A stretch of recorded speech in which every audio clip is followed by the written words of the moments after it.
Ang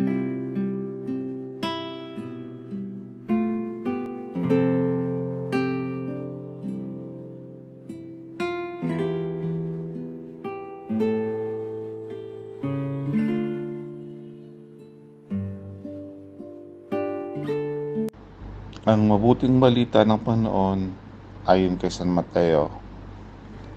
Noong panahong iyon, dumating si Jesus sa lupain ng Cesarea ng Pilipos. Tinanong niya ang kanyang mga alagad, sino raw ang anak ng tao ayon sa mga tao? At sumagot sila, ang sabi po ng ilan ay si Juan Bautista kayo. Sabi naman ng iba, si Elias kayo. At may nagsasabi pang si Jeremias kayo o isa sa mga propeta. Kayo naman, ano ang sabi ninyo? Sino ako? Tanong niya sa kanila. Sumagot si Simon Pedro, kayo po ang Kristo, ang anak ng Diyos na buhay.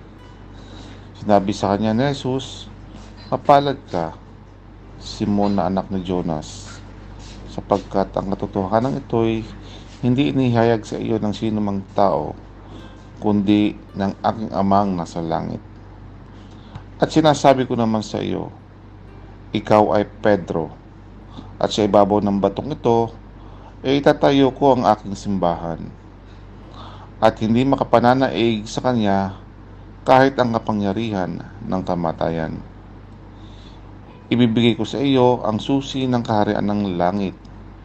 Ang ipagbawal mo sa lupa ay ipagbabawal sa langit.